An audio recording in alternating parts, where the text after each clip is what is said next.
우리 초대교회 성도들은 예수님이 부활하신 이후에 만나면 이렇게 인사했다고 합니다. 예수님이 다시 살아나셨습니다. 서로 만날 때마다 부활을 하긴 했다고 합니다. 우리 옆 사람에게 우리 이렇게 인사했으면 좋겠습니다.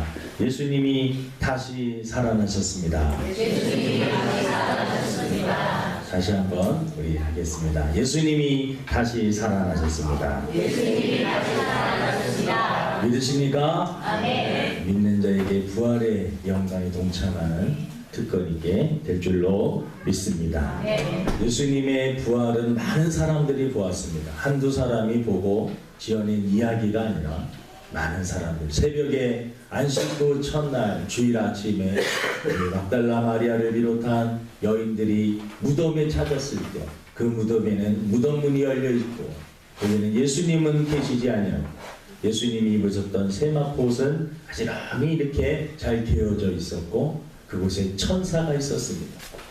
너희들이 산자를 위해 죽은 자 가운데서 사 예수님이 살아나셨음을 무덤에 계시지 않은 이 여인들이 확인하였습니다. 그리고 예수님은 제자들에게도 나타나셨습니다. 엠마오 마을로 가는 두 제자에게도 나타나셨습니다. 그리고 제자들 모여있는 곳에도 나타나셨습니다. 의심 많은 도마는 그런 결이네. 사람이 죽으면 다시 어떻게 살아나느냐, 말도 안 되는 소리 하지 말아라. 나는 예수님이 십자가에 못 박히셨는 걸 보았는데 그러면 정말 살아나셨다면 그 못자국, 손의 못자국과 옆구리 창자국을 내가 직접 내 손으로 만져보면 내가 믿겠다. 여러분, 의심 많은 도마는 정말 예수님의 손을 만져보고 그는 하나님 앞에, 주님 앞에 철저히 회개하며 부활하신 예수님을 인정하며 믿었습니다. 예수님은 또 500여 성도들 앞에서 부활 승천하시면서 이 40일 동안, 여러분 부활하시고 40일 동안 살아계시면서 많은 사람들에게 보이시고 또 말씀하시고, 그리고 예수님은 부활 승천하셔서 하나님 보좌에 앉으셨습니다. 여러분, 부활은 역사적인 사실인 줄로 믿습니다. 여러분, 이 부활을 경험한 이 제자들은요 거의 다 순교했습니다. 다 순교했습니다. 여러분, 거짓을 위해서 자기의 생명을 바칠 수는 없습니다. 여러분, 부활하신 예수님을 만나고 제자들이 변한 모습을 보면은요 이 부활이 얼마나 확실한지를 알 수가 있습니다. 여러분, 베드로는 우리들이 너무나 잘 아는 사람입니다. 베드로는 예수님이 십자가에 못 박기 위해서 잡혀갔을 때 예수님을 3번이나 부인했던 비겁한, 3년 동안 여러분 예수님을 쫓아다녔지만 예수님이 정말 위기에 모였을 때 예수님을 모른다라고 했던 사람이 바로 이 베드로였습니다. 근데 여러분, 베드로가 변했습니다. 부활하신 예수님을 여러분 만나고, 그리고 오순절 마가다락방에서 120명의 성도들이 모여서 예수님께서 내가 올라가지만 너희들에게 성령을 보내주겠다라고 약속해 주셨는데 사모하는 마음으로 기도하다가 그들이 성령을 체험했습니다. 여러분, 이 부활의 신앙과 이 성령의 역사가 합쳐지니까 여러분, 기독교가 완전히 그때부터 변하는 것입니다. 여러분, 우리의 신앙이 정말 견고해지기 위해서는 십자가를 통해서 내 죄가 깨끗이 사해졌다라고 하는 이 확신, 그리고 부활을 통해서 예수님의 부활은 나의 부활이고 예수님이 부활의 첫 열매가 되어주셨기 때문에 나도 예수님을 믿으면 다시 살아날 수 있다라고 하는 이 확신, 그리고 이것을 더 견고하게 해주는 것이 성령의 역사인 줄로 믿습니다. 베드로는 여러분, 그 다음에 사내들인 공회에서 너 다시는 예수님을 증거하지 말아라. 너 예수님을 증거하는 날에는 너를 사형시키겠다라고 협박을 했습니다. 전에는 예수님을 부인했다. 어떤 여인이 와갖고 저 사람도 예수님을 믿는 따라다니는 사람이라고 했을 때 그 여인을 욕하면서 나는 예수를 알지 못했다고 했던 그 베드로가 예수님을 증거하지 말라는 말을, 여러분, 이 베드로가 얼마나 멋있는 말을 하는지 모릅니다. 내가 사람의 말을 듣는 것이 옳으냐, 하나님의 말씀을 듣는 것이 옳으냐. 나는 죽음은 죽었지. 이제 복음을, 나는 십자가를, 부활을 증거하겠다라고 강력하게 말씀하고 있습니다.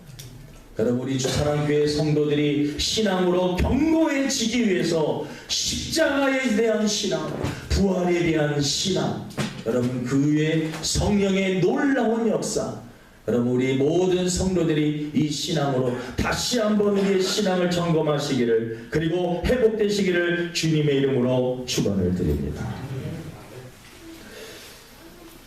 여러분, 이 인생에 중요한 질문이 있습니다. 많은 철학자들, 학자들, 그리고 인생을 좀 생각한다는 사람들이 생각했던 질문들을 인생에서 이렇게 돌아보면은요, 몇 가지가 있는데, 첫 번째, 인생이 어디서부터 시작되었는가라는 것입니다. 인류가 어떻게 시작되었는가, 사람이 어디서부터 시작되었는가라는 것입니다. 그리고 사람은 두 번째 질문은 어떻게, 무엇을 위해서 살아야 되는가라는 거예요. 인생이 어디서 출발했고 우리가 태어났는데 그럼 어떻게 살아야 되느냐. 세 번째는 사람이 죽으면 어떻게 되느냐라는 거죠. 많은 사람들이 여러분 과학을 좋아합니다. 합리적이고 논리적인 것들을 좋아합니다. 그래서 여러분 성경에는 기적이 많다라고 사람들은 이 성경을 믿지 않습니다. 그 과학을 좋아하는 그 과학자들이 이 질문에 대해서 하는 대답은 I don't know. 사람이 어디서 왔고 이 우주가 어떻게 만들어졌느냐. 이론들은 여러 가지 있지만 모른다는 거죠. 그거를 어떻게 아느냐라는 거죠. 사람은 무엇을 위해서 살아야 되느냐? 어떤 사람은 돈을 위해서, 행복을 위해서, 쾌락을 위해서 여러 가지 얘기를 하지만 어떻게, 무엇을 위해서 살아야 되는지 사람들에게 정확하게 알려주는 과학자가 없습니다. 철학자가 없습니다. 사람이 죽으면 그러면 어떻게 됩니까? 여러분, 공자님에게 그 제자가 물어봤습니다. 사람이 죽으면 어떻게 됩니까? 내가 이 세상 일도 잘 모르겠는데 죽음이 위해 세상을 어떻게 하냐. 여러분, 많이 솔직하게 고백하는 사람들의 이야기는 사람이 죽으면 어떻게 되는지를 모른다는 것입니다. 사람이 어디서 와서 무엇을 하며 살다가 어디로 가는지, 여러분 과학을 좋아하는 사람, 생각을 많이 하는 사람들에게 물어봐도 아무도 그것을 명확하게 대답해 주지 않습니다. 성경은 우리들에게 너무나 명확하게 말씀해 주십니다. 여러분, 사람이 대단한 것 같고 똑똑한 것 같아도요, 어떻게 보면 참 무능하고 무력하고 무지한 존재가 아닙니다. 이번 이 세월호 이 침몰 사건을 이렇게 지켜보면서요, 인간이 얼마나 무능한지 실감을 했습니다. 이 배 한 척이 물론 큰 배지만 뒤집혀져 갖고 있는 거, 손을 쓰지를 못하고 있는 거, 과학이 그렇게 많이 발전을 여러 가지, 여러분 우리 인간이 얼마나 많은 발전을 했습니다. 하지만 그 조금 이 파도가 세고 물살이 세고 그러한 것들을 극복을 못하고 그냥 눈앞에서 그냥 서서히 침몰해요. 그러한 모습을 지켜볼 수밖에 없는, 아무런 손을 쓸 수 없는, 정부도 여러분 어떻게 할 줄을 모르고 있고, 여러분 모든 국민들도 어떻게 할 줄도 모르고, 가장 안타까운 것은 이 부모님들이 그냥 그 안에서 서서히 침몰해가는 그러한 배를 지켜보고 대신 들어가서 뭘 어떻게 할 수도 있는 상황이 아니에요. 인간이 할 수 있는 게 아무것도 없구나 라는 거죠. 여러분, 인간이 갖는 그 질문 중에 하나는요, 인간이 어디서 왔느냐, 무엇을 위해서 사느냐, 어디로 가느냐. 또 하나 질문은 여러분, 죄에 대한 질문입니다. 사람이 짓는 죄들은 도대체 어떻게 되느냐라는 것입니다.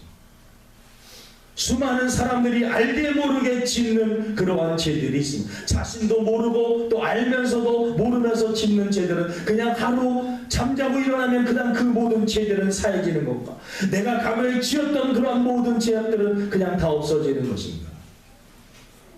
죄에 대한 그러한 질문에 대해서도 사람들은 정확하게 대답해 주지 않습니다. 그리고 여러분 또 하나의 질문은 죽음에 대한 문제입니다. 아까 마지막 어떻게 되느냐, 이 죽음에 대한, 사람이 죽으면 어떻게 되느냐라는 것입니다.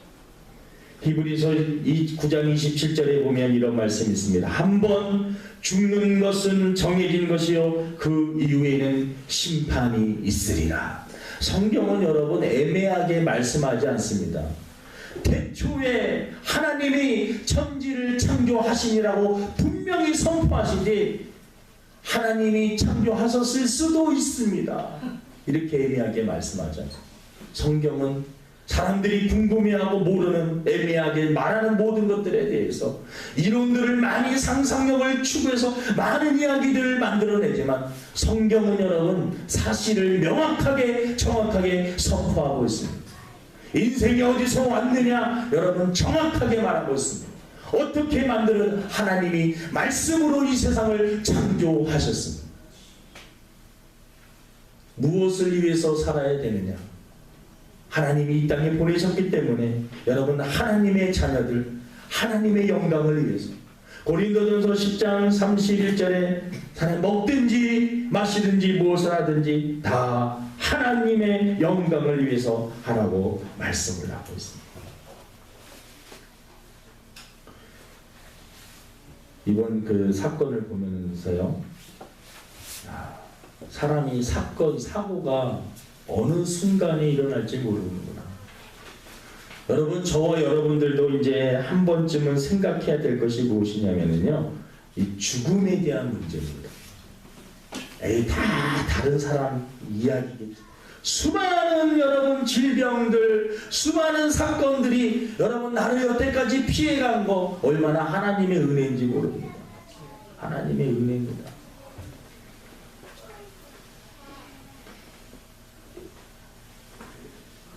그 아는 친구 집사님 딸이 있는데, 우리도 안산에 사는데 그 집사님 딸이 그렇게 중학교 3학년 때 속을 새, 가출도 하고 엉뚱한 짓 하고 돌아다니고 아주 속상해가지고 아주 죽으려고 그치. 학교도 막 결석하고 막 가지도 않고, 이 딸내미가 얼마나 이렇게 말썽을 부리는지 모르겠어요. 성적도 안 나오고. 그래서 학교에서 처리하기를 다시 학교를 가려면은 1년 유급을 해요. 1년 유급은 다시 3학년 다니라는 거예요. 그래서 다른 친구들은 다 고등학교 갔는데 그 친구만 1년 꿇어갖고 중학교 3학년. 아유, 밖에 나가서 친구들한테 말하기도 창피하고 그래서 딸 이야기 하지도 않고 얼마나 그런 게 고민이. 여러분, 근데 참 이 사람의 인생이 어떻게 될지 몰랐는데 그 친구들은 다 고등학교 1학년으로 올라가는데 단원고 1학년생으로 다 올라가요. 그리고 그 친구는 그 학교를 못 가고 1년 숙였다가 다른 학교를 가버려요. 그랬더니 그 친구들이 지금 단원고 2학년이 돼갖고 수학여행 갔죠. 자기들이 중학교 3학년 때 같이 공부했던 친구들이 지금 배에 다 침몰 속에 있는 거예요. 그리고 나서 그 집사님이 하는 얘기가, 그때는 그렇게 딸내미가 미워가지고 그렇게 속을 새게 되니 살아있는 것만으로도 너무나 감사. 공부 못해도 괜찮다. 공부 못해도. 요번에 살아난 그 아이들은요, 선생님들이 다 움직이지 마! 가만히 있어! 그때 이게 말 안 듣는 애들 있잖아. 말 안 듣는 애들, 선생님 말 안 듣고 막 밖에서 나가 있는 그놈들만 또 다 살았대.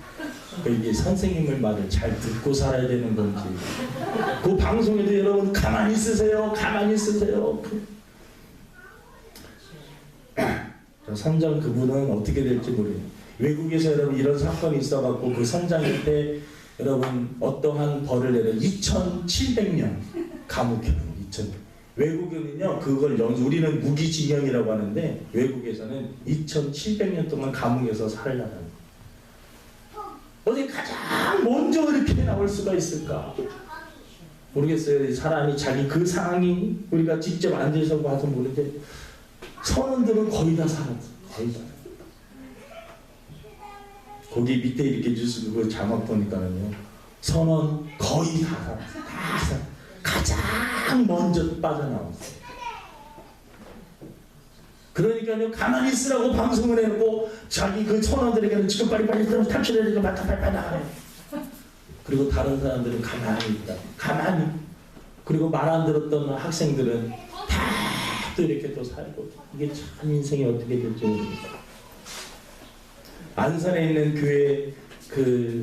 교회들이 지금 안산 동산교회 김인중 목사님 교회도 거기도 학생들이 있고요. 안산에 지금 한 48명의 신앙이 있는 교회 학생들이 한 48명 정도가 그 속에 속해 있다고 합니다. 그래서 안산교회 연합회들이 지금 난리가 났습니다. 기도합니다. 근데 저도 그거 보면서 너무나 답답한 그런 모습들이, 이게 서서히 침몰하고 있는 것을 뻔히 알고, 그러면 뭔가 대책을 세우고 이렇게 되는데 그냥 지금 다 하고 있는 것들이야 이 물살이 세기 때문에 어렵습니다. 하루, 이틀, 3일, 4일. 방송에는 뭐 미국이 어떠한 협조도 다 해주겠다라고요. 여러분, 우리나라 힘으로 도저히 불가능하며 뭔가 도움을 받고, 크레인은 여러분 옆에다 잔뜩 세워놓고 1달 걸립니다. 2달 걸릴지도 모릅니다. 6개월 걸릴지도 모릅니다. 결국은 여러분 지금 4일, 5일 막 지나가려고 하는데, 이게 정말 이거 보면서 너무나 마음이 아팠어요. 여러분, 근데 이 죽음에 대한 이 문제는요, 우리 모든 사람이 한 번 정도는 생각을 해야 되는 것입니다. 여러분, 죽음은 여러분 한 사람도 피해가지 않습니다. 진시황은 이 죽음을 피하기 위해서 얼마나 노력했는지 모릅니다. 하지만 여러분, 죽음을 피할 수 있는 사람은 없습니다. 여러분, 그리고 우리들이 한 번 죽는 것은 정해지고 그 이후에는 우리가 인생을 산 거에 대해서 반드시 심판을 받는다라고 말씀을 하고 있는 것입니다. 여러분, 답을 한번 찾아보겠습니다. 인생은 어디서 오느냐? 성경은 하나님이 세상을 창조하셨다라고 말씀하고 있습니다. 모든 우주 만물을 창조하셨다. 인간도 창조하셨다라고 말씀하셨습니다. 명확하게, 애매하게 말씀하지 않습니다. 인생을 어떻게 살아야 되느냐? 너희들 하나님으로부터 왔기 때문에 하나님을 위해서, 하나님의 영광을 위해서 이 땅에 너희들에게 보내주신 분명한 목적이 있다. 너희들이 우연히 이 세상에 태어난 존재들이 아니라 목적을 가지고 사명을 가지고 태어났기 때문에 너는 뭔가를 하나님을 위해서, 그리고 이 세상에 태어나 누군가를 위해서 도움을 주면서 삶을 살아야 된다. 여러분, 우리들은 하나님의 영광을 위해서 살아야 됩니다. 그리고 여러분, 우리가 인생 마치는 날 우리가 어디로 가느냐? 여러분, 저와 여러분들은 하나님 나라에 가는 줄로 믿습니다.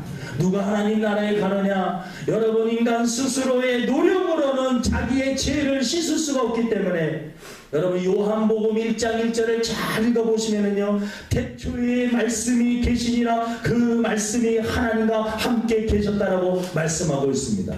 태초에 말씀이 계셨고요, 말씀이 하나님과 같이 계셨습니다. 말씀과 하나님이 계셨는데, 요한복음 1장 14절에 보니까 말씀이 육신이 되어서 여러분 오셨다라고 말씀하고 있습니다. 여러분, 예수님은 누구셨느냐? 바로 하나님이셨습니다. 그분은 하나님이셨습니다. 하나님이셨고, 여러분, 그분이 우리의 죄를 씻어주시기 위해서 이 땅에 오셨습니다. 저와 여러분이 평생 짓는 그 죄를 여러분, 예수님이 십자가에 못 박혀 죽으심으로 여러분, 예수님은 모든 죄를 다 담당하셨습니다. 그래서 여러분, 예수님을 믿기만 하면 누구든지 다 구원을 받습니다. 누구든지 어떠한 잘못, 어떠한 죄를 지었다 할지라도 예수님 앞에 나오기만 하면 다 구원을 받는 것입니다. 여러분, 오늘 본문 말씀에 바울이 말씀합니다. 만약에 부활이 없다면 믿는 자들이 가장 불쌍한 자들이라는 거죠. 여러분, 이 배 침몰에서 죽어가는 학생이나 어떠한 잘못을 해서 사람들을 수도 없이 많이 죽인 그러한 사람들이나, 또 이 세상에 정말 선하게 착하게 산 사람들이나, 모든 사람이 죽은 이후에 그냥 다 없어지는 것이라면 여러분, 그게 더 불공평한 거 아닙니까? 하나님은 살아계셔서 반드시 죽음 이후에 심판이 있다라고 말씀을 하고 있는 것입니다. 여러분, 왜 부활절이 여러분 소중하고 중요한 날이냐면, 예수님께서 나는 부활이요 생명이니 나를 믿는 자는 죽어도 살겠고 나를 믿는 자는 영원히 죽지